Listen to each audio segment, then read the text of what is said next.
चलो स्टूडेंट, आज से अब हम स्टार्ट करेंगे कैलकुलस को। ठीक है ना। ये हमारे लिए मैथमेटिकल टूल्स का सबसे इम्पोर्टेंट पार्ट है। अब तक बेसिकली हमने जो कुछ भी पढ़ा है वो वन और मोर कैलकुलस को ही बेसिकली समझने के लिए किया है। कुछ चीज़ें हम और समझेंगे, फिर हम कैलकुलस पे आ जाएंगे। छोटी छोटी सी चीज़ें उनको समझते हैं। सबसे पहली चीज़ हम समझते हैं कि वेरिएबल क्या होता है।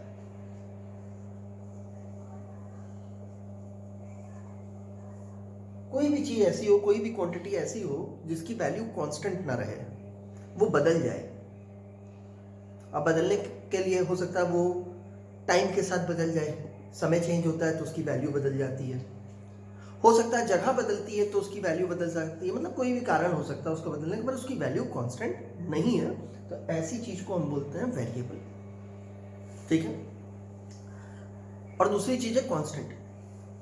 कांस्टेंट वो जिसकी वैल्यू कभी नहीं चेंज करेगी, चाहे जगह बदल जाए, चाहे प्लेस बदल जाए, चाहे जो है समय बदल जाए, वो नहीं बदलेगा। कोई भी पैरामीटर बदले तो वो चीज नहीं बदलेगी, तो वो कांस्टेंट है। जैसे हम एग्जांपल में देखते हैं वेरिएबल क्या चीज है। तो सपोज मैंने बात की टमाटर की प्राइस की, तो क्या टमाटर की प्राइस आज जो है कल भी वही होगी? तो ऐसा नहीं है, बदल सकती है। क्या टमाटर की प्राइस अभी जो नारनौल में है वही किसी दुनिया के किसी और पार्ट में भी सेम होगी? तो वो भी नहीं है, जगह बदलने से बदल सकती है। तो ये जो प्राइस है, उसकी कॉस्ट है, ये एक वेरिएबल हो गया हमारे पास। उसका साइज, टमाटर का साइज, एक किसान ने टमाटर उगाया, क्या सारे टमाटर सेम साइज के होंगे? नहीं, तो वो भी, उनका साइज भी वेरिएबल है, बदलता रहेगा वो। ठीक है। और कांस्टेंट क्या है? जैसे मैं कहूं 10 रुपए का नोट, उसको मैं 10 रुपए का नोट को रख दूं इंडियन करेंसी, डिनोमिनेशन 10 रुपी, तो ये इंडियन करेंसी 10 रुपी रहेगी, चाहे इसे आप इंडिया में रख लो, चाहे इसे अमेरिका में रख लो, चाहे कहीं भी रख लो, this will be Indian currency of denomination 10 rupee. इसको अगर आप जो है अपने पास रख लेते हो 10 दिन के लिए, 6 महीने के लिए, साल भर के लिए, तो क्या ये 10 रुपए से 5 रुपए का नोट या 100 रुपए का नोट थोड़ी हो जाएगा, रहेगा तो ये 10 रुपए का नोट। तो ये कांस्टेंट है। ठीक है। मतलब जिसकी वैल्यू चेंज ना करे वो कांस्टेंट, और जिसकी वैल्यू बदल जाए वो वेरिएबल। तो हम वेरिएबल को भी समझने में ज्यादा इंटरेस्टेड हैं। अब वेरिएबल को क्लासिफाई किया जाता है ग्रुप्स में। उनको कई तरह के तरीके हैं हमारे पास क्लासिफाई करने के, उसमें से 2 पढ़ेंगे। उसमें से भी बेसिकली हमारे काम का अभी प्रेजेंटली 1 है, लेकिन हम 2 पढ़ेंगे फॉर बेटर अंडरस्टैंडिंग। एक तरीके में हम क्या करते हैं, वेरिएबल को 2 क्लासेस में डिवाइड कर देते हैं। एक को बोलते हैं कंटिन्यूअस वेरिएबल। क्या बोलते हैं? Continuous variable. और दूसरे को बोलते हैं डिस्क्रीट वेरिएबल। Discrete variable. अब देखो, हमें ये तो मालूम चल चुका है कि वेरिएबल की वैल्यू, जो भी चीज है वो पैरामीटर बदलेगा, उसकी वैल्यूज बदलेंगी। तो क्या चीज है कि कितनी बदलेगी, कहां से कहां तक? एक हर चीज की रेंज होगी बदलने की। ऐसा नहीं है कि कोई रेंज ही नहीं है। किसी भी चीज की वैल्यू बदलेगी तो उसकी एक लिमिट होगी कि मिनिमम यहां से लेके मैक्सिमम यहां तक बदल सकती है। ठीक है। तो ये जो रेंज है ना, जिसमें वेरिएबल की वैल्यू चेंज करती है, इसे हम रेंज ही बोलते हैं बेसिकली। इसे रेंज कह लो आप उस वेरिएबल की, कि कहां से कहां तक उसकी वैल्यू चेंज कर रही है। That is range of variable. एक तरह से आप समझ लो इसे, कि जिस रेंज में वो वैल्यू एक्वायर कर सकता है। ठीक है। जैसे number of students in a class in a school. अब क्लास, अलग अलग क्लासेस लेंगे हम, तो उसमें नंबर ऑफ स्टूडेंट्स अलग अलग हो सकते हैं, लेकिन उसकी एक लिमिट होगी ना, कि बच्चा भाई यहां से लेकर के यहां तक होगा। Suppose there is a class 10th से 10th ए सेक्शन है, तो उस 10th ए सेक्शन का एक क्राइटेरिया होगा कि भाई इसमें कितने स्टूडेंट्स रखे जाएंगे। जैसे सपोज स्कूल ने डिसाइड किया there will be no section in which the students will be less than 20 and there will be no section in which the students will be more than 40। तो क्या हो गया, ये number of students in a class का variable की value कहां से कहां तक चेंज करती है? 20 से लेके 40 तक, ना 20 से कम ना 40 से ज्यादा। ठीक है। तो ये जो हम कह रहे हैं, ये रेंज हो गई वेरिएबल की। ओके। अब वेरिएबल जहां से जहां तक चेंज कर सकता है, अगर उस रेंज में प्रेजेंट सारी वैल्यूज, वो कोई भी वैल्यू उस रेंज के अंदर की उसके लिए पॉसिबल है। अब ये तो जैसे आपको मालूम चल गया कि स्टूडेंट हमने कहा इन अ क्लास कहाँ से कहाँ तक चेंज कर सकते हैं, 20 से 40 तक। तो क्या कोई क्लास ऐसी हो सकती है, 20 से 40 में बहुत ढेर सारे नंबर्स हैं, क्या कोई क्लास ऐसी हो सकती है जिसमें 23 स्टूडेंट्स हो? तो द आंसर इज यस। क्या कोई क्लास ऐसी हो सकती है जिसमें 35 स्टूडेंट्स हो? तो again the answer is yes. क्या कोई क्लास हो सकती है जिसमें 39 स्टूडेंट्स हो? Yes. 20 students? Yes. 21 students? Yes. लेकिन क्या कोई क्लास हो सकती है जिसमें 24.2 स्टूडेंट्स हो? क्या 24.2 20 से 40 के बीच में आने वाला नंबर नहीं है? लेकिन हमें मालूम है ये पॉसिबिलिटी नहीं है। इसका मतलब है कि ये वेरिएबल जो है इसकी रेंज तो हो गई 20 से 40 तक, लेकिन 20 से 40 के बीच में ये कुछ स्पेसिफिक डिस्क्रीट वैल्यूज ही एक्वायर कर सकता है, सारी वैल्यूज नहीं एक्वायर कर सकता। तो ऐसा वेरिएबल जो डिस्क्रीट वैल्यूज ही एक्वायर करेगा in the range of its variation, उसे हम बोलते हैं डिस्क्रीट वेरिएबल। वो डिस्क्रीट वेरिएबल कहलाता है। और कंटिन्यूस जो उस रेंज में कोई भी वैल्यू एक्वायर कर सकता है। जैसे फॉर एग्जांपल एक फ्रूट एक्सपोर्टर है, सपोज एप्पल्स एक्सपोर्ट करता है, वो बॉक्सेस में एप्पल पैक कराता है, और पैकिंग का सीन क्या है कि वो कहता है किसी भी बॉक्स के अंदर जो एप्पल पैक किए जाएंगे उनका mass that should be not less than 5 kg and not more than 7 kg। यानी कि the mass of apple in a box में vary from 5 kg to 7 kg। तो क्या कोई पॉसिबिलिटी है कि ऐसे बहुत ढेर सारे बॉक्सेस में से कोई बॉक्स ऐसा हो जिसमें 6 kg एप्पल हो सकते हैं? तो आंसर इज यस। क्या कोई बॉक्स ऐसा हो सकता है जिसमें 5 kg एप्पल्स हो? यस। क्या कोई ऐसा हो सकता है जिसमें 7 kg एप्पल्स हो? यस। क्या कोई ऐसा हो सकता है जिसमें 5.6 kg एप्पल्स हो? यस। आप 5 और 7 kg के बीच में कोई भी वैल्यू सोच लीजिए, बॉक्स में वो वैल्यू पॉसिबल है। तो ये कंटिन्यूअस वेरिएबल हो गया, ठीक है ना। तो one way of classifying variables is on the basis कि वो जिस रेंज में वेरी करते हैं उस रेंज में क्या वो सारी वैल्यूज ले पाते हैं या उसमें से कुछ स्पेसिफिक वैल्यूज को ही एक्वायर कर पाते हैं, उसके बेसिस पे हमने क्लासिफिकेशन कर दिया। इसके बाद एक दूसरा तरीका किया हमने वेरिएबल को क्लासिफाई करने का। इसे हमने कहा इंडिपेंडेंट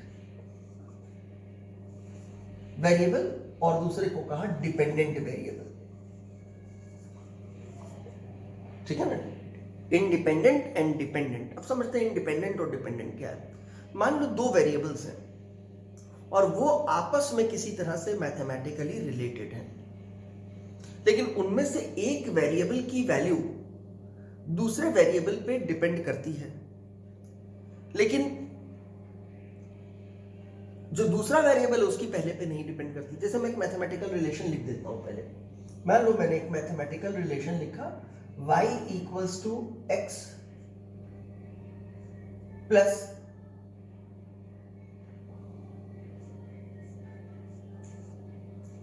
1/10x। अब आप कहोगे सर इसे तो आप एक ही बार में 11x/10 लिख सकते थे, ये दो बार क्यों लिखा? मैं अपनी बात क्लियर करने के लिए करता हूं। पहले मैं इन वेरिएबल्स को बता दूं मैंने वेरिएबल क्या क्या लिए हैं, फिर आप समझिएगा। x मान लो किसी चीज की कॉस्ट प्राइस है, यानी कि एक शॉपकीपर है जिस कॉस्ट पे, जिस प्राइस पे, जिस दाम पे वो चीजों को खरीदेगा वो x है, ठीक है। और y जो है वो सेलिंग प्राइस है। उसने क्या डिसाइड किया है कि जितने का भी वो खरीदेगा उसका 10% बढ़ा करके बेचेगा, यानी कि 10% वो अपना प्रॉफिट मार्जिन रखना चाहता है, ठीक है। तो उसने ये डिसाइड किया, तो मैंने इस तरह से इसको लिख दिया।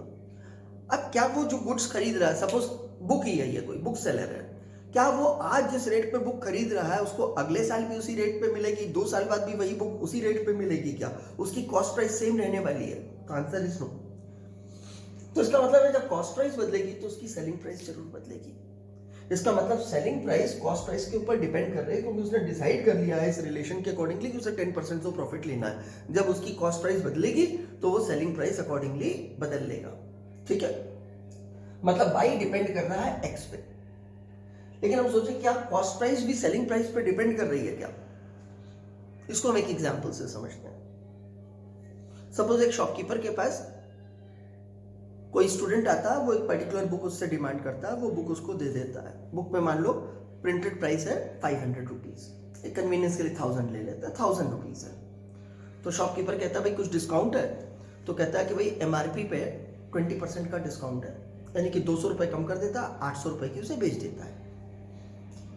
3 चीजें हम देख रहे हैं, एक कॉस्ट प्राइस, एक मार्क प्राइस और एक सेलिंग प्राइस। अपने एग्जाम्पल में हमने कहा मार्क प्राइस थी 1000 रुपीज की, ठीक है, बेच कितने की थी उसने 800 रुपए की, और मान लो खरीदी थी उसने 500 रुपए की, 300 रुपए उसको प्रॉफिट हो गया इसके बाद भी। ओके, उसने अपना प्रॉफिट मार्जिन जिस तरह से डिसाइड किया था उस तरह से। फिर उसके बाद एक और स्टूडेंट आता है, सेम बुक डिमांड करता है, उसको भी इसी तरह से भेज देता है। फिर कुछ और स्टूडेंट्स आ जाते हैं, तो ऑल ऑफ अ सडन उसको एहसास होता है कि इस बुक की डिमांड ज़्यादा हो रही है। तो वो ये जानना चाहता है क्यों स्टूडेंट्स इतनी ज़्यादा इस बुक को खरीद रहे हैं। तो वो एक स्टूडेंट जब उसके पास एक कस्टमर लेने आता है तो उससे पूछ लेता है कि बताओ भाई तुम क्यों लेना चाहते हो, ये किताब बहुत ज़्यादा स्टूडेंट आ रहे हैं, ऐसा क्या हुआ। तो कहता है कि भाई ये बुक हमारे स्कूल में, हमारी क्लास में कंपलसरी कर दी गई है, हमें मंडे से, सपोज टुडे इट्स वेडनेसडे, और वो कहता है मंडे से इस बुक को तो हमें हर हालत में स्कूल में लेके ही जाना है, ये हमारा लैब मैनुअल है, उसके बिना हमें लैब में परमिट नहीं किया जाएगा, तो हमारे प्रैक्टिकल छूट जाएंगे, तो we definitely require this book, तो हम मंडे से पहले पहले इस बुक को परचेज कर रहे हैं। तो सभी स्टूडेंट्स जो है परचेज करेंगे।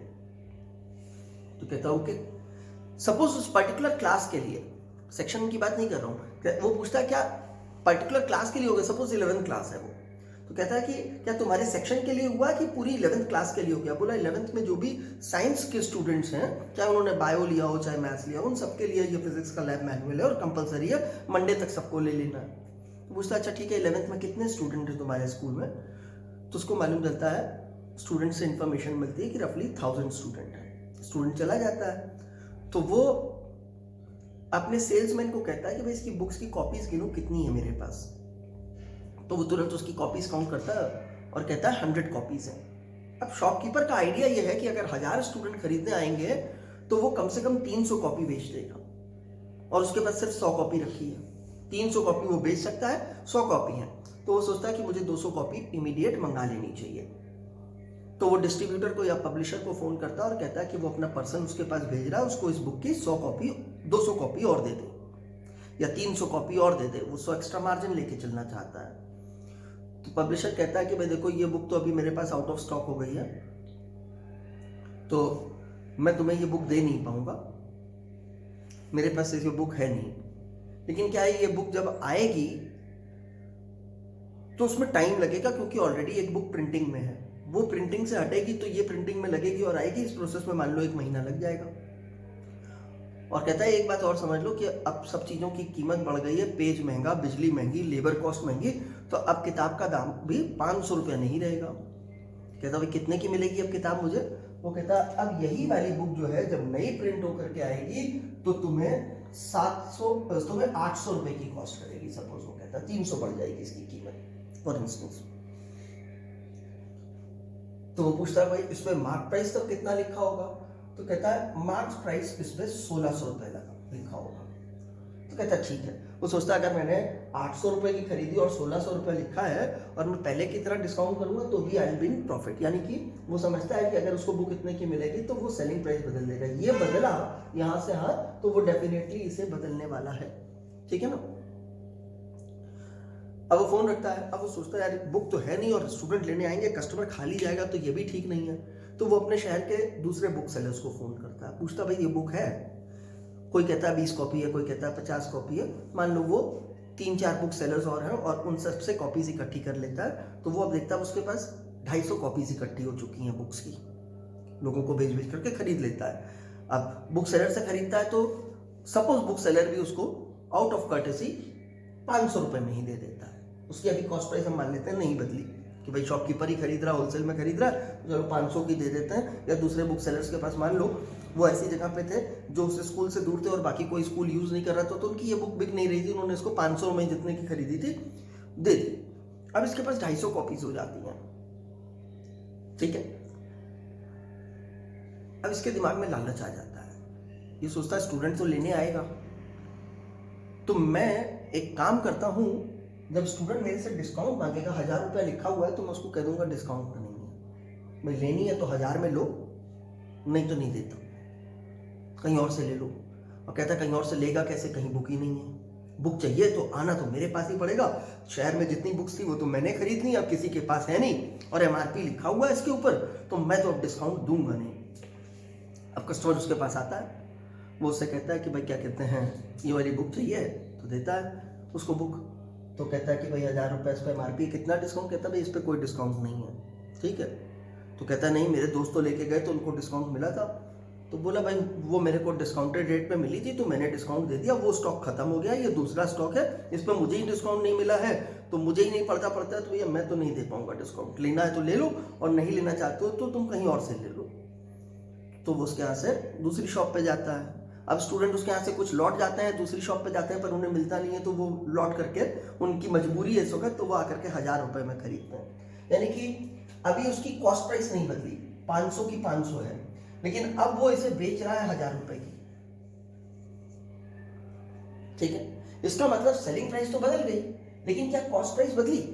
तो कहा नहीं भाई कॉस्ट प्राइस तो नहीं बदली। अब ऐसा तो नहीं करेगा कि इन दुकानदारों को कहे कि भाई क्या कहते हैं मैं तो 1000 का बेच रहा हूँ, तुम 500 क्यों देते हो, तुम भी कुछ कमाओ, मैं तुम्हें 600 रुपये देता हूँ, 700 रुपये पर बुक देता हूँ, ऐसा तो नहीं करेगा ये। तो हम ये कहना चाहते हैं कि देखो जब कॉस्ट प्राइस बदल रही है तो श्योर है कि सेलिंग प्राइस बदलेगी, यानी कि सेलिंग प्राइस जो है नाम का वेरिएबल कॉस्ट प्राइस के ऊपर डिपेंड कर रहा है, लेकिन कॉस्ट प्राइस नाम का जो वेरिएबल है वो सेलिंग प्राइस पे नहीं डिपेंड कर रहा। अगर सेलिंग प्राइस बदली तो जरूरी नहीं है कि कॉस्ट प्राइस बदलेगी। तो यही हम कह रहे हैं कि हमने वेरिएबल्स को 2 क्लासेस में डिवाइड कर दिया, एक को कहा इंडिपेंडेंट और एक को कहा डिपेंडेंट। डिपेंडेंट वो जिसकी वैल्यू इंडिपेंडेंट वेरिएबल के ऊपर डिपेंड करेगी, और इंडिपेंडेंट वो जिसकी डिपेंडेंट पे डिपेंड नहीं करेगी। जैसे हमने कहा कॉस्ट प्राइस कौन सी कैटेगरी का है, कॉस्ट प्राइस इंडिपेंडेंट वेरिएबल है, और सेलिंग प्राइस क्या है, वो डिपेंडेंट वेरिएबल है, ठीक है। क्लियर है ये चीज? आप ऐसे सोचो खेत में कितनी पैदावार होगी, कितनी अच्छी फसल होगी, ये एक वेरिएबल पे डिपेंड कर रहा है कि अमाउंट ऑफ रेन कितना होगा, ठीक है। तो अमाउंट ऑफ रेन कितना होगा इसके ऊपर डिपेंड कर रहा है। लेकिन क्या अगर कोई किसान खास तौर से पानी के लिए स्पेशल अरेंजमेंट्स कर ले तो इससे अमाउंट ऑफ रेन चेंज हो जाएगा क्या उस शहर में? मान लो पानी नहीं बरस रहा है तो वो अपना पानी का कहीं से अरेंजमेंट कर लेता है कि भाई जैसे बरसात से उसको जितना पानी चाहिए था अगर नहीं मिलेगा तो वो ऑल्टरनेटिव अरेंजमेंट कर लेता है, किसी नदी से, किसी नहर से, कहीं से पानी का जमीन के नीचे ट्यूबवेल लगा करके कुछ करके वो अपने पानी की जरूरत पूरी करता है, जो फसल को चाहिए उसकी फसल बहुत अच्छी हो जाती है। तो क्या इससे वाकई में उस शहर में क्या या उस गांव में ज्यादा पानी बरसेगा? नहीं। तो अमाउंट ऑफ रेन जो है कितनी होने वाली है वो इस बात पर नहीं डिपेंड कर रही कि खेत में फसल कितनी अच्छी होगी, लेकिन खेत में फसल की पैदावार कैसी होगी ये जरूर रेन के ऊपर डिपेंडेंट है। तो ये भी हमारा डिपेंडेंट इंडिपेंडेंट वेरिएबल का एग्जाम्पल हो गया। अब क्या जो इंडिपेंडेंट वेरिएबल होता है वो हो सकता है किसी और वेरिएबल के ऊपर डिपेंड करता हो जिसको हम कंसिडर, इंडिपेंडेंट होने का मतलब ये जरूरी नहीं हो गया कि वो किसी के ऊपर डिपेंड नहीं करता।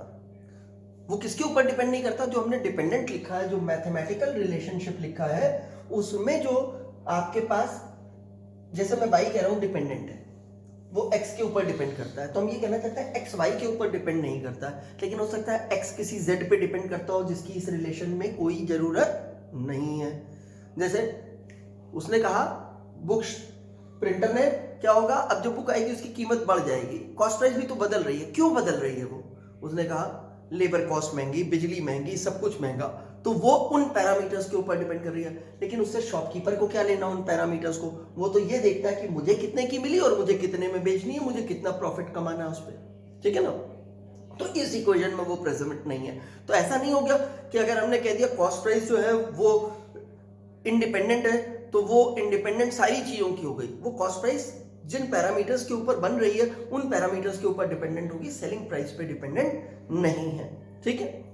तो अब हमें दो तरह के वेरिएबल्स के बारे में मालूम चल गया, कौन सा इंडिपेंडेंट, कैसा वेरिएबल, मतलब दो वेरिएबल हो गए, एक डिपेंडेंट हो गया, एक इंडिपेंडेंट हो गया, और एक क्लासिफिकेशन अभी ये मालूम चल गया कौन सा कंटिन्यूस है, कौन सा डिस्क्रीट है, ठीक है। हम इन दोनों तरह के वेरिएबल्स के साथ डील करते हैं फिजिक्स में, लेकिन कैलकुलस में डील करने के लिए हमें इस तरह के वेरिएबल्स के साथ डील करना पड़ता है। तो हम इस तरह के वेरिएबल्स के साथ डील करेंगे कैलकुलस में। अब सबसे पहले हम समझेंगे जो टर्म है वो फंक्शन, फंक्शन को समझेंगे कि फंक्शन क्या चीज है।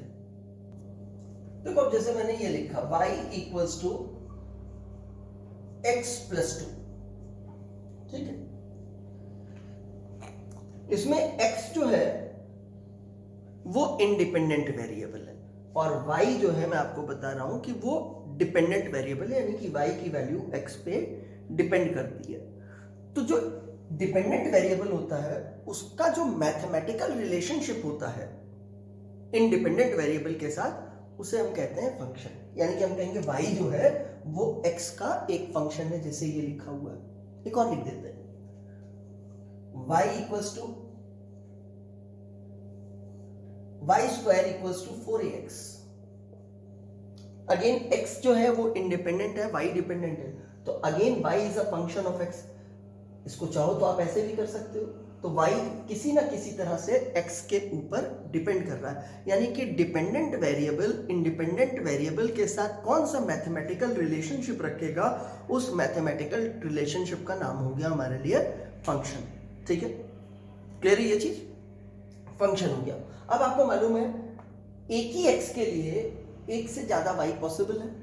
अब कहोगे कैसे सर, इस रिलेशन में तो नहीं है, तो वह भी मैंने कॉस्ट प्राइस के लिए बताया था, कॉस्ट प्राइस तो सेम थी लेकिन उसके लिए एक से ज्यादा सेलिंग प्राइस पॉसिबल थी, लेकिन इसका कन्वर्स ट्रू नहीं है।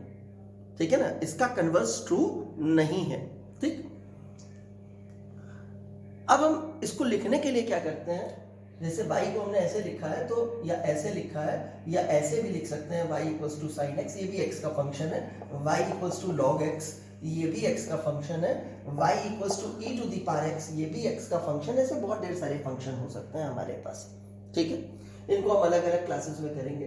कुछ रिलेशंस ऐसे होंगे जिन्हें हम एल्जेब्रिक फंक्शंस कहेंगे, जैसे ये हो गया, ये ऐसे फंक्शन क्या हो गए, ट्रिग्नोमेट्रिक हो गए, ऐसे रिलेशनशिप लॉगरिथमिक फंक्शंस हो गए, और ऐसे जो है एक्सपोनेंशियल फंक्शन हो गए। इस तरह से हम फंक्शंस को क्लासिफाई कर सकते हैं कई ग्रुप्स में, यानी कि अगर फंक्शंस को हम समझने लगे तो एक तरह से लगभग पूरा मैथ्स हमारे सामने आ जाएगा। हमें उतनी डिटेल में फंक्शंस को नहीं समझना है, हमें बड़ी माइन्यूट सी बातें उसके बारे में समझनी है, छोटी छोटी सी बातें। कई बार हम अब y is the function of x में y लिखा नहीं होता है, या हम ऐसे लिख देते हैं y इक्वल्स टू fx, तो इसका मतलब है y is function of x।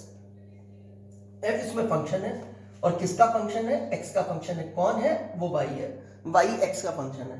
अब ये फंक्शन ऑफ x कुछ भी हो सकता है, ये x+2 होता हो, ये sin x होता हो, ये log x होता हो, ये वाला फंक्शन होता हो, कोई भी होता होगा हमारे पास। ठीक है ना। अब एक एग्जाम्पल के लिए हम थोड़ी सी चीजें समझते हैं कि इस पे हमें क्या समझना है, उसको हम समझते हैं एक बार एग्जाम्पल में। मैं इस वाले फंक्शन को कंसिडर कर रहा हूं, I am considering this function. ठीक है, बाकी हटा देते हैं अभी बोर्ड से।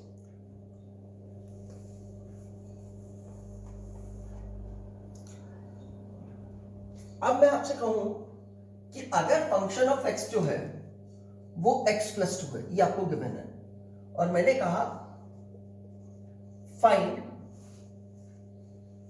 f1, यानी कि मैं कहना चाहता हूं जिस समय x की वैल्यू 1 होगी उस समय y की या इस चीज की वैल्यू कितनी होगी। ये दोनों तो इक्वल ही है, तो ज्यादा कुछ नहीं करना है। आपको मालूम है y क्या होता है, x+2 होता है। अगर x 1 हो गया तो y कितना हो जाएगा, 1+2, दैट इज 3। ठीक है ना। मैं आपसे कहूं कि भाई f-2 कितना होता है, तो इसका मतलब x की वैल्यू जब -2 हो जाएगी उस समय y कितना होता है, तो आप इसकी जगह -2 रख दो। -2 + 2, ये 0 हो गया आपके पास। ठीक है, क्लियर है ये चीज। अगर मैं f की जगह आपसे कहूं x² आ जाए, तो अभी भी कुछ नहीं करना है, x² आ गया तो क्या फर्क पड़ता है, x की जगह x² लिख दो, तो ये मैंने लिख दिया x² + 2 हो गया। ठीक है, एक और एग्जांपल लेके देखते हैं। मान लीजिए एक फंक्शन हमें दिया गया है y इक्वल्स टू 2x + 3। अब मैंने ये लिया और मैंने कहा आप वैल्यू निकाल दो, या इसे fx लिख देता हूं इस फॉर्म में। ठीक है ना। अब आपसे मैंने कहा फाइंड पहला पार्ट इसका,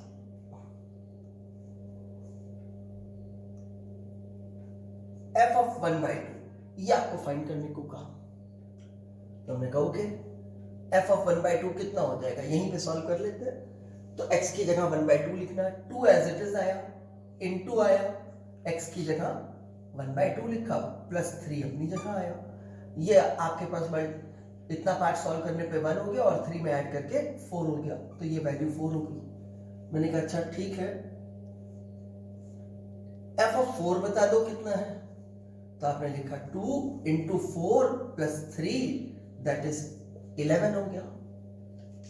मैंने कहा अच्छा ठीक है, f की वैल्यू बता दो जिस समय x जो है वो x² हो जाए, तो आपने कहा नो प्रॉब्लम, 2 इस x को हटाया, x² कर दिया +3। जैसे आपने x की जगह 2 × हाफ कर दिया था जब x हाफ हुआ था, यहाँ x की जगह 4 कर दिया था तो 2 × 4 हो गया था, ऐसे ही 2 × x² हो गया जब x² के बराबर हो गया। अच्छा अगर मैं कह दूं आपको कि आप फाइंड करो f(1/x) तो क्या हो जाएगा, तो भी नो प्रॉब्लम, x को रिप्लेस कर दो 1/x से, तो इंटू 1/x + 3 यानी कि 2/x + 3 हो गया ये आपके पास। तो ये इस तरह से वर्किंग हो गई, ठीक है ना। अब मान लो कहता है कि ऐसे कर दो f(x) ऐसे मान लो। इसका मतलब क्या है, ये कह रहा है कि पहले तो आप f(x) निकालो, ये वाला f ऐसे लिख लो, तो ये वाला f तो मैंने ऐसे ही लिख दिया। fx का मतलब क्या होता था, fx का मतलब 2x + 3 होता था, तो ये 2x + 3 लिख दिया। अब इसका मतलब क्या हुआ भाई, x को रिप्लेस कर दो आप 2x + 3 से, यहाँ पे जो लिखा होता था उसी से रिप्लेस करना होता था, तो x को रिप्लेस करो 2x + 3 से, तो 2 लिखा इंटू 2x + 3 लिखा +3 लिखा, इसको मल्टीप्लाई किया 4x, इसको मल्टीप्लाई किया 6 और ये 3 ऐड किया +9, ये आ गया हमारे पास, ठीक है ना। ऐसे लिख दिया, कहता है f(f)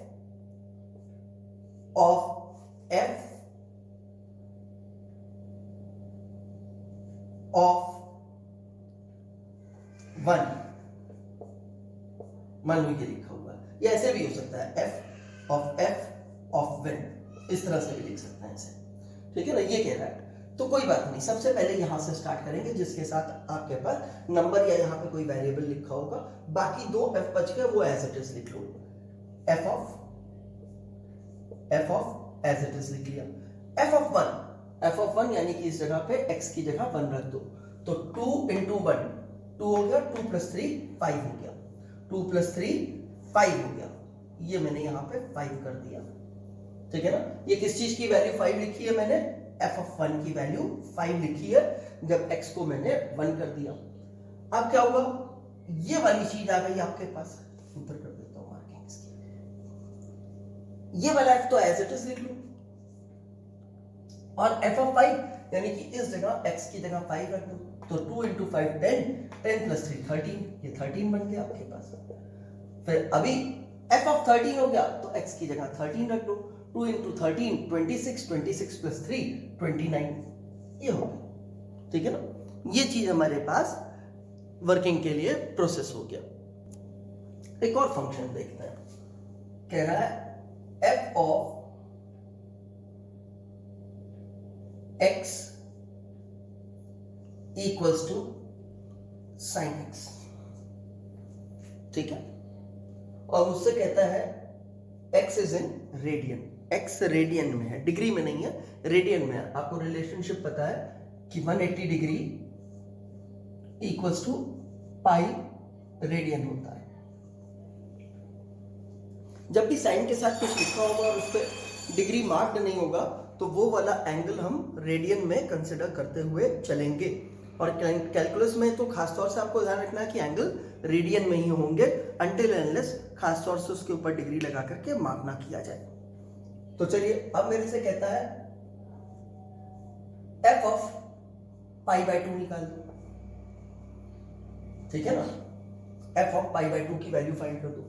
तो अगर पाई का मतलब 180 होता है तो π/2 रेडियन का मतलब क्या हो जाएगा, इधर 2 से डिवाइड किया तो इधर भी 2 से डिवाइड कर दो, 90 डिग्री हो जाएगा।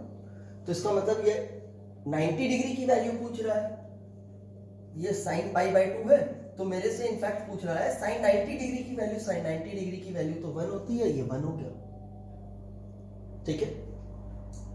चलो एक और देख लेते हैं, f equals to π/6 पूछा। अब कहा पाई बाय 6 का मतलब इसको 6 से डिवाइड कर रहा हूं तो इसको भी 6 से डिवाइड कर दूं, यानी कि pi by 6 equals to 30 degree होता है। तो मेरे को बेसिकली साइन 30 डिग्री की वैल्यू निकालने के लिए कह रहा है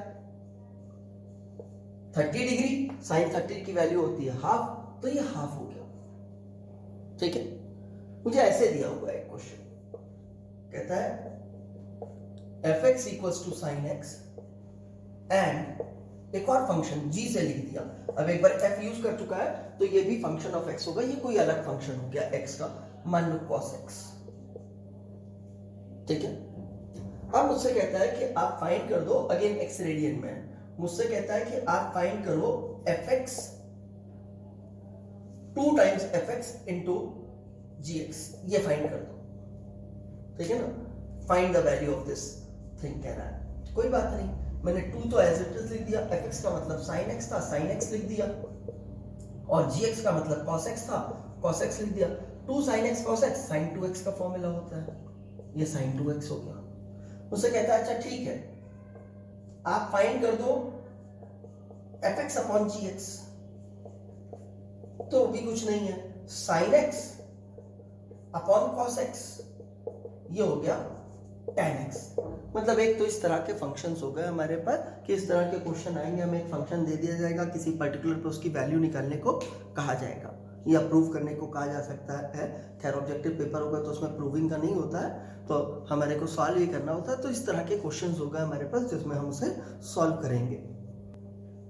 अब कैलकुलस जो है वो 2 ब्रांचेस में डिवाइडेड है, एक को हम कहते हैं डिफरेंशियल कैलकुलस, सिंपली डिफरेंशिएशन भी बोल देते हैं, और दूसरे को हम बोलते हैं इंटीग्रल कैलकुलस। पहले हम डिफरेंशियल कैलकुलस की बात करते हैं, क्या है। देखो डिफरेंशियल कैलकुलस में हम क्या करते हैं, हम बहुत छोटे छोटे चेंजेस की बात करते हैं, नेग्लिजिबल चेंजेस की बात करते हैं, वेरी स्मॉल, छोटा करते जाएंगे छोटा करते जाएंगे छोटा करते जाएंगे तो क्या होगा, ठीक है ना, इस तरह के चेंजेस की बात करते हैं।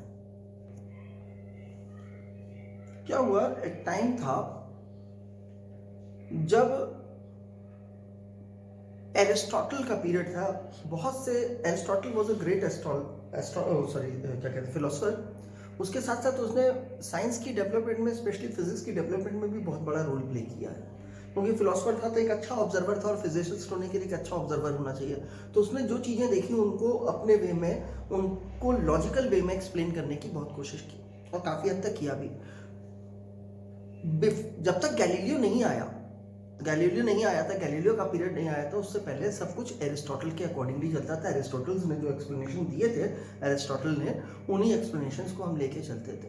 और एरिस्टोटल का क्या था, उसने जो देखा उसने उसी को एक्सप्लेन कर दिया, क्योंकि दिखने वाली चीज को चीजें एक्सप्लेन कर रही थी तो उन्हें हम सही मान रहे थे। लेकिन जब एरिस्टोटल आया के बाद, गैलीलियो आया, तो गैलीलियो ने क्या किया, उसने कहा कि भाई देखना ही सफिशिएंट नहीं है, इसे तो हमें किसी और वे में भी देखना चाहिए, सिर्फ हमें दिख गया ऐसा होता है तो ये सच नहीं है, तो हमें क्या करना चाहिए, एक्सपेरिमेंट्स करने चाहिए, वेरीफाई करना चाहिए। तो वो करने लगा एक्सपेरिमेंट में धीमे धीमे उसने मैथ्स इन्वॉल्व करनी शुरू कर दी, यानी कि फिजिक्स को समझने के लिए मैथ्स। उससे पहले फिजिक्स को समझने के लिए सिर्फ लॉजिकल सेंस की जरूरत होती थी, मैथ्स की नहीं। तो ये गैलीलियो था जिसने फिजिक्स में मैथ्स डालना शुरू कर दिया। अब जैसे एरिस्टोटल क्या कहता था कि जितनी हल्की चीज होगी वो उतनी देर में अर्थ तक पहुंचेगी। ऊपर से गिराओगे आप 2 चीजों को, एक भारी एक हल्की है, तो भारी वाली जल्दी पहुंच जाएगी और हल्की वाली देर से पहुंचेगी, ठीक है। और उसने गिरा करके दिखाया भी, एक्सपेरिमेंट उसने भी किए थे, उसने गिरा करके दिखाया भी और हुआ भी यही। लेकिन गैलीलियो ने कहा कि भाई ये पूरा सच नहीं है जिस तरह से वो एक्सप्लेन कर रहा है, ये अर्थ अलग अलग फोर्सेस नहीं लगाती है, या अर्थ के से प्रोड्यूस्ड एक्सेलरेशंस अलग अलग नहीं होते हैं, मोर प्रिसाइजली फोर्स तो शायद अलग अलग होती है लेकिन एक्सेलरेशंस अलग अलग होते हैं। इसलिए जो ऐसा होता है, फिर से बोलता हूँ, अर्थ जो फोर्स लगाएगी अलग अलग हैवी और लाइट ऑब्जेक्ट पे, वो तो डिफरेंट होगी, लेकिन जो एक्सेलरेशन प्रोड्यूस्ड होंगे वो सेम होगी। फिर कहा कि भाई क्यों अलग अलग आते हैं ये, तो उसने कहा कि भाई देखो कारण क्या है कि सिर्फ एक अर्थ की फोर्स नहीं है, दूसरी फोर्सेस और एक्ट कर रही हैं। लेकिन क्योंकि स्टोन के ऊपर, मैं एक हैवी के रूप में स्टोन ले रहा हूँ, स्टोन के ऊपर जो अर्थ की फोर्स लग रही है उसके कंपैरिजन में बाकी सब फोर्सेस बहुत छोटी हैं, नेग्लिजिबल है, इतनी छोटी है कि उनको निग्लेक्ट कर दे तो उस पे क्या है, सिर्फ अर्थ की फोर्स का रोल समझ में आ रहा है। लेकिन जो लाइट चीज है जैसे फेदर, उसके ऊपर क्या है, दूसरे फैक्टर्स की जो फोर्स है वो नेग्लिजिबल नहीं है, अर्थ की लगाई हुई फोर्स है, जैसे एयर की फोर्स। तो वो कहता क्या है कि उन फोर्सेस का कंबाइंड इफेक्ट हो जाता है। इसलिए अगर वो एयर हटा दो, आप एयर की फोर्सेस हटा दो, सिर्फ अर्थ की फोर्स रह जाए तो दोनों सेम टाइम पे पहुंचेंगे। उसने काफी हद तक अपने एक्सपेरिमेंट्स में इस चीज को प्रूव करने की भी कोशिश की, पर एक प्रॉब्लम थी उसके एक्सपेरिमेंट्स में। क्या था, उस समय आज की तरह की क्लॉक्स नहीं होती थी, बेसिकली सैंड क्लॉक होती थी। आपने देखा होगा कि इस तरह का स्ट्रक्चर होता है आपके पास, दोनों तरफ से क्लोज्ड है, इसमें सैंड फिलअप होती है, आप करते हो सैंड नीचे चली जाती है, फिर पलट देते हो फिर सैंड नीचे जाती है। तो इस तरह की क्लॉक थी। अब इससे तो सोचो टाइम रिकॉर्ड करना कितना मुश्किल होगा। उसके बाद भी उसने कहा कि भाई मैं तो जो है एक्सपेरिमेंट करूंगा और टाइम के अकॉर्डिंगली चीजों को जज करूंगा। तो उसके एक छोटे से एक्सपेरिमेंट को देखते हैं। उसने दो ऑब्जेक्ट्स लिए, दोनों के मासेस अलग अलग लिया। वो फेदर वाला काम तो कर नहीं सकता था, तो उसने दो ऑब्जेक्ट्स ले लिए, दोनों के मास अलग अलग ले लिए। लेकिन क्या हुआ कि जैसे मान लो एक स्टोन लिया उसने छोटा और एक स्टोन कंपैरेटिवली थोड़ा बड़ा लिया, उसने दोनों को ड्रॉप कराया तो वो दोनों लगभग सेम टाइम पे पहुंचे अर्थ पे, उसको कोई फर्क नहीं महसूस हुआ। तो उसने कहा कि देखो लाइटर और हैवी सेम पॉइंट पे पहुंच रहे हैं। वो फेदर का रोल अलग था क्योंकि वो बहुत लाइट था, इसलिए अगर आप दो हैवी बॉडीज लोगे भले ही उनके मासेस अलग अलग हो तो वो अलग अलग पहुंचेंगे। पर अब आप उसको अपने एक्सपेरिमेंट्स करने थे, ऊपर से ऑब्जेक्ट ड्रॉप करता था, उसके लिए कोई टाइम इंटरवल वो सेटअप करना चाहता था, रिकॉर्ड करना चाहता था। तो उसकी प्रॉब्लम थी कि वो जब तक मैं रिकॉर्ड करता था तब तक मैं उसकी क्लॉक उसका साथ नहीं देती थी, वो उस तरह से रिकॉर्डिंग नहीं कर पा रहा था क्योंकि चीजें बहुत फास्ट थी। शुरू में तो ऑब्जेक्ट धीमे चलता था, लेकिन लेटर ऑन क्या होता था, वो बहुत ज्यादा स्पीड से मूव करता था, तो उसकी मेजरमेंट्स में बहुत प्रॉब्लम आती थी। तो उसने कहा यार मेरी तो प्रॉब्लम है, मैं इतना फास्ट मेजर नहीं कर पा रहा हूं, तो मैं क्या करूं। तो उसने क्या किया, उसने अपनी मेजरमेंट्स को करने के लिए उसने कहा ठीक है,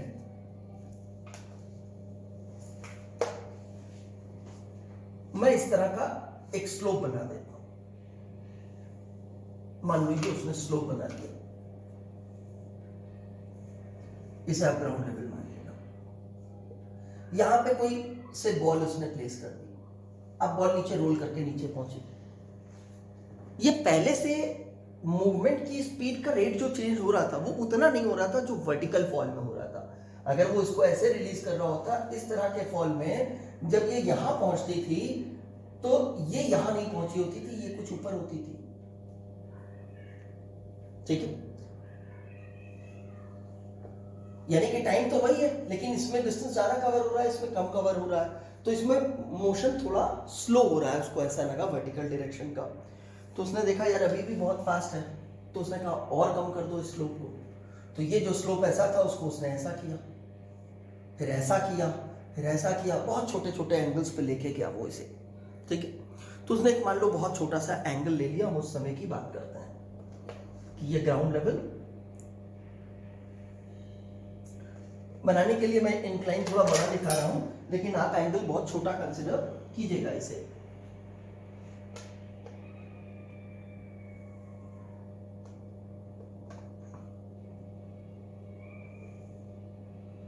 अब ये काफी ऊपर है जगह, ये एंगल बहुत छोटा, आप मान लो 5 डिग्री का है, 2 डिग्री का है, ऐसा मान लो, बहुत छोटा सा एंगल है। उसने यहां पे जब बॉल को रखा तो अपनी सैंड क्लॉक ली और सैंड क्लॉक को जैसे ही उसने उल्टा किया वैसे इस बॉल को छोड़ दिया यहां से। अब ये यहां से चलने लगा, उसकी नजर सैंड क्लॉक पे थी। ठीक है, बल्कि 2 लोग आप मान लो एक्सपेरिमेंट में इन्वॉल्व थे। एक सैंड क्लॉक देख रहा था और एक पर्सन बॉल को ऑब्जर्व कर रहा था। ठीक है, और जो सैंड क्लॉक देख रहा था उसने अपने हाथ में उस पर्सन का हाथ पकड़ रखा था जो बॉल देख रहा था, मतलब दोनों अलग अलग चीजें देख रहे हैं। तो उसने कहा कि जब मैं हाथ प्रेस करूंगा तो इसका मतलब पूरी सैंड नीचे चली गई। ठीक है, तो उसने कहा ठीक है, तो उसको तो सिर्फ बॉल ही देखनी थी। उसने उसका हाथ दबाया तो उसने तुरंत देख लिया, जैसे ही उसने मेरा हाथ दबाया था तो बॉल यहां पे थी। ठीक, ये प्रोसेस हो गया। अब उन्होंने क्या किया, ये वाली लेंथ मेजर कर ली, यहां से यहां तक की ये लेंथ मेजर की, कि पहली बार जब सैंड क्लॉक खाली हुई तो क्या हुआ, इतना डिस्टेंस ट्रैवल हो गया। अब उन्होंने 3 लोग एक्सपेरिमेंट में किए, बॉल यहीं पे रखी सेम, एक पर्सन क्या करेगा, इसको जैसे ही रिलीज किया जाएगा सैंड क्लॉक को उल्टा कर देगा, वो अपनी सैंड क्लॉक ही देखेगा। दूसरा पर्सन क्या करेगा, सिर्फ बॉल ही देख रहा है, और तीसरा पर्सन के पास एक और सैंड क्लॉक है जिसे वो यूज नहीं कर रहा है। तीनों ने जो पहली सैंड क्लॉक वाला है उसने उसका हाथ पकड़ रखा है जिसने बॉल को ऑब्जर्व करना है, जो बॉल को ऑब्जर्व कर रहा है उसने दूसरे पर्सन का हाथ पकड़ रखा है जिसके पास दूसरी सैंड क्लॉक है।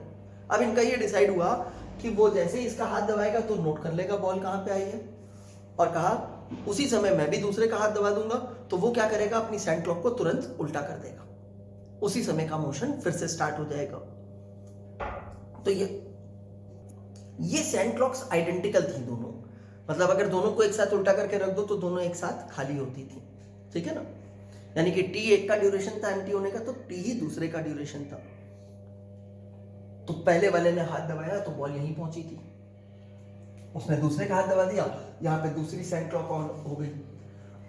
इसको मैं थोड़ा पीछे कर लेता हूं, नहीं तो मेरे को जगह शॉर्ट पड़ेगी। मान लो पहली बार बॉल यहां पे पहुंची थी, ठीक है ना, ये इंटरवल टी मान लेते हैं, यहां से स्टार्ट हुआ तो टाइम 0 था, यहां पे पहुंची तो टाइम टी हो चुका है, एक बार सैंड क्लॉक का खाली होने का टाइम। उसके बाद क्या हुआ, दूसरी सैंड क्लॉक यहां से चालू हुई, ये यहां पहुंच गया, तो यहां तक आते आते टाइम 2t हो गया। ये कौन सा टाइम है, जब सेकंड वाली क्लॉक का खाली हुई तो उसने इसका हाथ दबा दिया, उसने फिर से देख लिया बॉल कहां पे है, यहां पे है।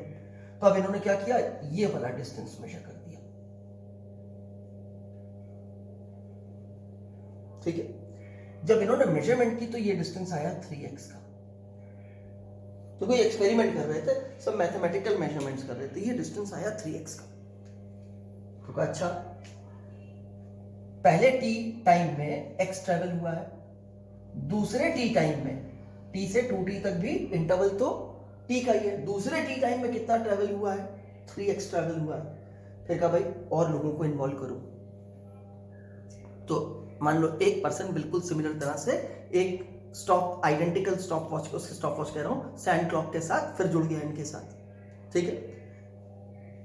पहली बार पहली सैंड क्लॉक यहां पे यूज हुई, जब बॉल रिलीज हुई वो यहां पे खाली हुई, दूसरी सैंड क्लॉक यहां से शुरू हुई, यहां पे खाली हुई, यहां से तीसरी शुरू हो गई, जब तीसरी खाली हुई तो बॉल यहां पहुंच चुकी थी, 3t टाइम हो चुका था। यानी कि अब ये वाला डिस्टेंस मेजर किया, 5x आ गया। इसको देखते ही थोड़े से और ऐसी तरह से एक्सपेरिमेंट करते गए, आगे आगे आगे, तो बड़ी जल्दी मालूम चल गया कि जो डिस्टेंसेस ट्रेवल हो रहे हैं वो ऑड नंबर के रेशियो में आ रहे हैं, they are coming in the ratio of odd number, ठीक है। सक्सेसिव टाइम्स में, पहले टी में x तो दूसरे टी में 3x, तीसरे टी में 5x।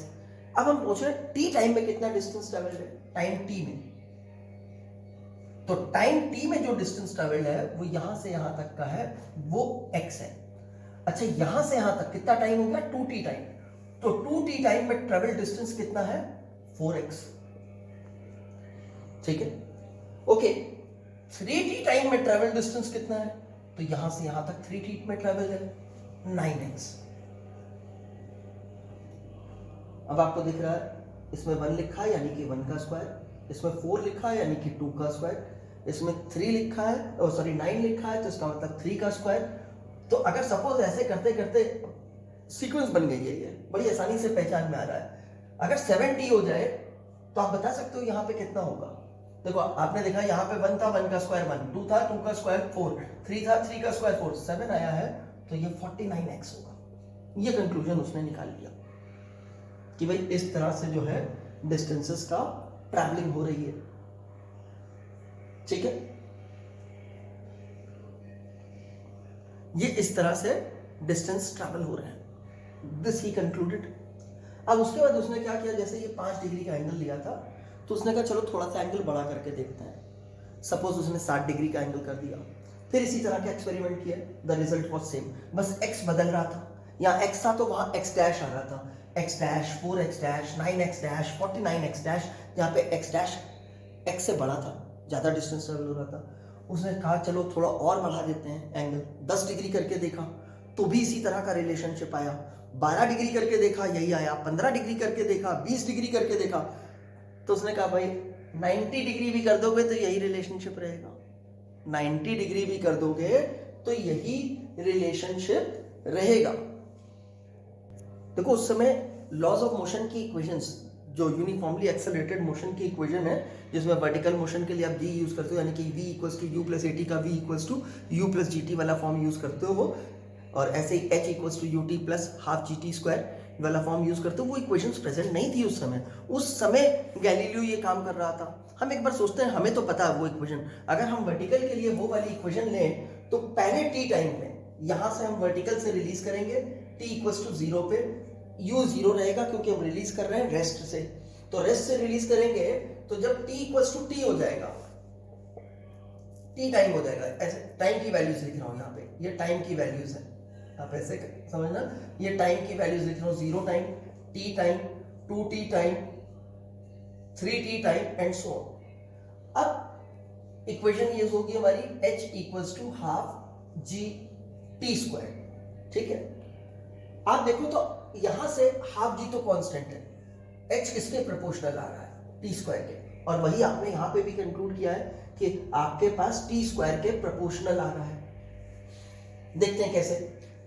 अब पहली बार मैंने t की जगह t रखा, चलो इनको सेकंड्स में कर लूं, 1 2 3 सेकंड्स कर लेते हैं ऐसे, ठीक है ना, डिस्टेंसेस का रेशियो देखने के लिए। t की जगह मैंने 1 रखा और g को मैं 10 लेके चल रहा हूं, तो ये वाला डिस्टेंस कितना आएगा, हाफ इंटू 10 इंटू 1 का square, that is half into 10 that is 5। तो ये वाली लेंथ जो है यहां से यहां तक की 5 मीटर आ गई। अच्छा, t को 2 सेकंड लिया, यानी कि ये वाला डिस्टेंस निकालूंगा, तो t की जगह 2 रखा, 2 रखते ही उसका स्क्वायर हुआ 4 हो गया, 4 को 2 से कैंसिल हो गया, किया 2 हो गया हमारे पास, 2 इंटू जी, ये आ गया 20 मीटर, ठीक है। तो ये वाली लेंथ कितनी हो गई, दिस लेंथ, दूसरे सेकंड में ट्रेवल का, ये 20 है, इसमें से ये वाला 5 माइनस कर दो, 15 हो गया, ठीक है। चलो 3 सेकंड वाला ट्रैवल डिस्टेंस देखते हैं, यानी कि ये वाला डिस्टेंस की बात करते हैं, कितनी हो गई है। तो इसकी जगह का 3 रख दो, तो हाफ इंटू 10 इंटू 9, इसको कैंसिल किया 5 आया, 5 से इसको मल्टीप्लाई किया 45, ये आ गया 45 मीटर। अच्छा, ये वाली लेंथ कितनी है, तो कहा इस 45 में से ये वाला 20 माइनस कर दो, तो 45 में से 20 जैसे ही माइनस किया हमने तो हमारे को मिल गया 25 मीटर ये वाली लेंथ। अब आप देखो इनका रेशियो क्या है, 5:15:25 का रेशियो 1:3:5, जो उसने भी लिखा था कि 1:3:5। कैसे लिखा था, आप देखो 0 से t वाले टाइम में कितना ट्रेवल था x, t से 2t वाले में, ये तो 0 से 2t वाला था, तो इसमें से इसको माइनस कर दो 3x, t से 2t वाला, ओके। 2t से 3t वाले इंटरवल में कितना ट्रैवल था, तो अब ये 3t में ट्रैवल था, 3t में से 2t वाला माइनस कर दो, तो ये 5x था। आप देख लो इनका रेशियो भी 1:3:5 है। ये उसने उस समय, मतलब जब इस तरह की इक्वेशंस नहीं होती थी तब फाइंड आउट कर लिया था। कैसे किया, उसने एक्सेलरेशन को छोटा छोटा छोटा छोटा करता गया, वो मेजर नहीं कर सकता था, यानी कि छोटे करके मेजर करना आसान होता है। यहां से शायद उस छोटी चीज की इंपॉर्टेंट हमें समझ में आने लगी फिजिसिस्ट को, और वो धीमे धीमे मैथमेटिक्स का ट्रेंड एडवांस होता गया और वो डिफरेंशिएशन बन गया, ठीक है। इससे उसने वेलोसिटी भी निकाल ली थी, यानी कि अभी तो मैंने डिस्प्लेसमेंट का दिखाया है, जो आप v equals to g t लिखते हो वो वाला रिलेशनशिप भी कि v t के प्रोपोर्शनल होता है, जैसे s t स्क्वायर के प्रोपोर्शनल है वैसे v प्रोपोर्शनल टू t भी उसने निकाला था। उसने क्या किया, पहले t टाइम तक का के लिए वर्क किया, फिर t से t प्लस डेल t एक इंटरवल ले लिया। अब मान लो उसने एक और सैंड क्लॉक डिजाइन कर ली, वो सैंड क्लॉक ऐसी डिजाइन की कि पहले वाली सैंड क्लॉक के कंपैरिजन में आधे ही टाइम में खाली होती थी वो, ठीक है ना। वैसी 2 सैंड क्लॉक एक के बाद एक शुरू की जाए तो वो उसके इक्विवेलेंट होती थी एक पहले वाली सैंड क्लॉक जो यूज हो रही थी। तो उसने ऐसा कर लिया तो वो डेल टी हो गया। वो धीमे धीमे ऐसे अपनी सैंड क्लॉक छोटी करता गया। पहले उसने जैसे 1/4 टी के लिए किया, फिर 1/8 टी के लिए किया, 1/10 टी के लिए किया। आप सोचो ऐसा छोटा करता जाएगा और चीजें कैलकुलेट करता रहेगा तो बाद में क्या होगा। मैं एग्जांपल के लिए बोलता हूँ, जैसे मान लो पहली उसकी सैंड क्लॉक थी वो 2 सेकंड में खाली होती थी, उसने एक दूसरी सैंड क्लॉक बनाई जो 1 सेकंड में ही खाली हो जाएगी। तो उसने 2 सेकंड की मेजरमेंट की, उसके बाद 1 सेकंड की फर्दर और की, फिर उसने 1 सेकंड वाले को कहा और कम करूंगा मैं, उसने आधे सेकंड वाली बना ली, ठीक है। फिर उसने कहा और कम करूंगा, 0.5 से उसने 0.25 कर दी, 0.25 से उसने और छोटी करनी शुरू की, और मान लो उसने एक ऐसी सैंड क्लॉक बना ली जो बाद में 0.01 सेकंड की थी। सपोज इतनी उसने बनाई नहीं थी, लेकिन मान लो 0.01 हो गई, तो 2 सेकंड से 2.01 सेकंड, वो तो एक इंस्टेंट हो गया ना। तो उस इंस्टेंट पे उसने वेलोसिटी निकाल ली थी, ठीक है। हम उसकी डिटेल्स पे नहीं जाएंगे, just I wanted to show कि देखो एक्सपेरिमेंट किया था, मैथ्स की क्या इंपॉर्टेंस है, वो उसने कैसे कर लिया, किस तरह से वर्कआउट किया, चीजों को स्लो किया, देखा, उनके रिजल्ट्स को लिखा, उनको कैलकुलेट किया और फिर जो है अपने आंसर्स दिए। और धीमे धीमे लोगों ने जब उस चीज को समझा और उसमें अपना और दिमाग लगाया, उतना तो उनको उसी से मिल गया विरासत में। धीमे धीमे लोग करते गए और डेवलपमेंट होती गई। तो हम छोटा छोटा करके चीजों को स्टडी करते हैं, ठीक है। अब हम सोचते हैं किस तरह के छोटे करने की बात कर रहा है, तो एक एग्जाम्पल से देखते हैं। मान लो y हमारे को दिया गया है 2t या 2x दिया गया, y इक्वल्स टू 2x दिया गया, ठीक है। मान लो x में एक छोटा सा चेंज हो जाता है, बहुत छोटा सा चेंज। उस छोटे से चेंज को, या हम पहले मान लेते हैं x में कोई चेंज हो जाता है, जो x था अब वो x हो जाता है x plus del x. x में कोई चेंज हो गया, ये डेल एक्स जो है वो चेंज इन x है,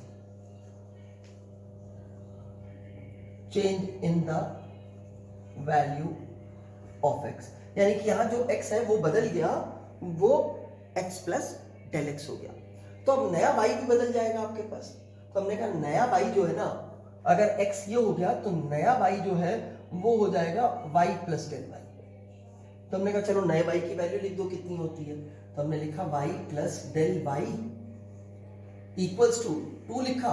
अब ये फंक्शन ऑफ x ऐसी चीज है, अब आपके पास x बदल गया, x की जगह ये लिखने को कह रहा है तो x की जगह ये लिख दो।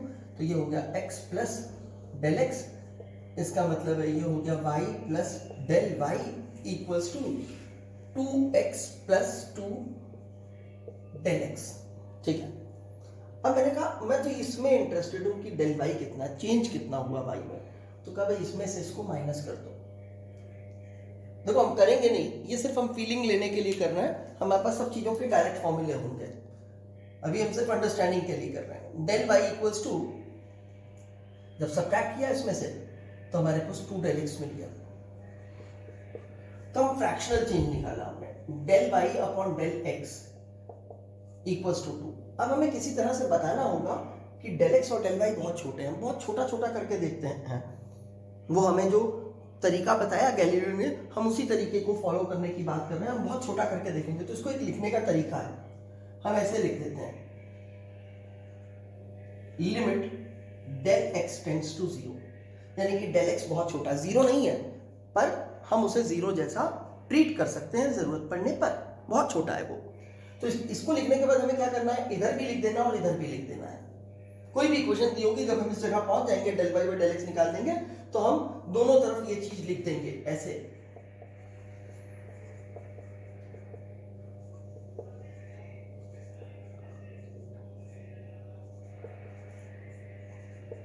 सॉरी या तो 2 था, ये लिख देंगे।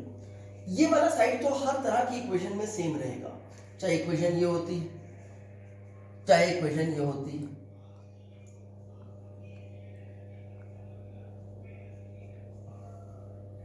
ये वाला साइड तो हमेशा सेम आएगा। इस साइड को हम बोला करेंगे dy बाई dx, ठीक है। इस साइड अलग अलग रिजल्ट्स आएंगे हमारे पास, लेकिन इस साइड को हम जितना सिंप्लीफाई कर सकेंगे उतना सिंप्लीफाई कर देंगे। और सिंप्लीफाई करने के बाद अगर इधर कहीं हमें डेल x दिख रहा होगा तो उसको 0 से रिप्लेस कर देंगे। अभी तो कुछ दिख नहीं रहा है डेल x आपको कहीं, तो आपको कुछ नहीं करना है, सिर्फ जो लिखा हुआ है वो लिख देंगे 2, यानी कि ये चीज हटा देंगे। अब जैसे इसको देखो, इसका अगर हम देखें, चलो मैं इस फंक्शन को बदल देता हूं, मान लो ऐसे कर देते हैं y equals to root x, ठीक है।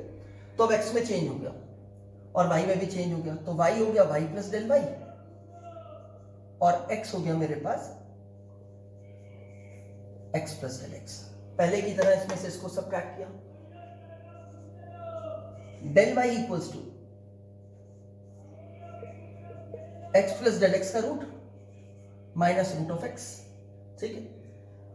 अब इसके नीचे मेरे को डेल एक्स लाना है, तो मैंने कहा इसको सिंप्लीफाई करते हैं। इसको सिंप्लीफाई करने के लिए क्या किया, मैंने कहा इस चीज को मल्टीप्लाई कर दो इसके कॉन्जुगेट से। इसका मतलब है root x plus del x plus root x upon root x plus del x plus root x, ठीक है। Now let's see del y क्या हो गया हमारे पास। अब देखो अगर इस टर्म को समझो आप ये a है और इस चीज को समझो ये b है, तो ये a प्लस b है और ये a माइनस b है। a plus B into A minus B, A square minus B square. A किसको माना था, इसको माना था। ये चीज आप a मान रहे हो और ये चीज आप b मान रहे हो, तो अब a स्क्वायर इसका स्क्वायर करेंगे तो ये रूट हट जाएगा, ये आ जाएगा x plus del x minus लिखा b स्क्वायर लिखना है, इसका स्क्वायर करोगे तो ये x बन जाएगा और नीचे वाला ये वाला टर्म आपके पास एज इट इज x आ गया, ठीक है। यहाँ x x कैंसिल हो गया, डेल x बचा। उस डेल x को मैं इधर ले आया डिवीजन में, तो del y by del x equals to 1 upon under root x plus del x plus root x हो गया, ठीक है। अब देखो ये वाला साइड फिर यही आ गया, मैंने कहा था लेफ्ट हैंड साइड सेम आएगा। अब आप दोनों तरफ लिमिट लगा दो, मैं लिमिट यहीं पे लगा ले रहा हूं,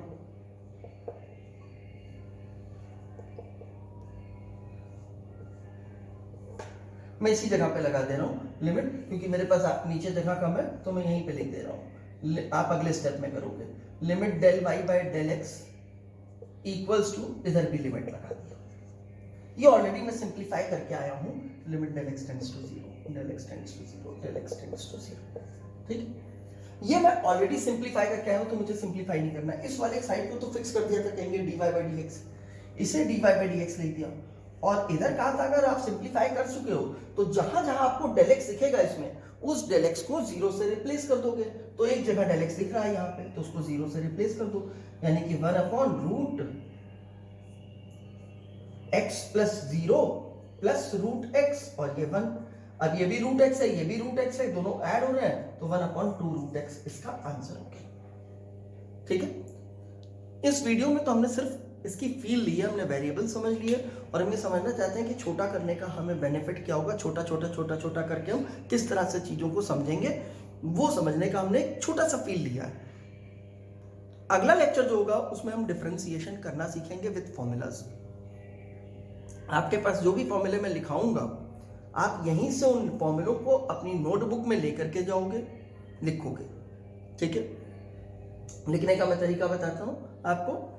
आप पहला फॉर्मूला लिख लोगे, दूसरा लिख लोगे, तीसरा लिख लोगे, चौथा लिख लोगे, ऐसे आपने फॉर्मूलों की लिस्ट बना ली। जब आपके लेक्चर के फॉर्मूलों की लिस्ट बन जाएगी आपकी, तो मैं आपको असाइनमेंट भेजूंगा। आप उन असाइनमेंट्स के अकॉर्डिंगली देखोगे कौन सा फॉर्मूला एप्लीकेबल है उनके लिए और उन क्वेश्चंस को उस फॉर्मूले के अकॉर्डिंगली सॉल्व करोगे। ये प्रोसेस हम अगली क्लास में करेंगे, यानी कि अगला एक लेक्चर जो है पूरा का पूरा हम डिफरेंशियल कैलकुलस का बेसिक्स समझने में करेंगे और अभी हम बेसिक्स ही समझ रहे हैं। तो हमारा एक लेक्चर या मैक्सिमम 2 लेक्चर डिफरेंशिएशन पे जाएंगे, जिसमें हम डिफरेंशिएशन करना सीखेंगे। इसको आप बहुत सीरियसली करोगे, इसके बिना हमारी फिजिक्स नहीं चलेगी। This is very important, very very very important. तो आप बहुत ध्यान से, बहुत केयरफुली इस काम को करोगे, अपने डाउट प्रॉब्लम क्लियर रखोगे इसमें। यही हमारा मेन पोर्शन है मैथमेटिकल टूल्स का।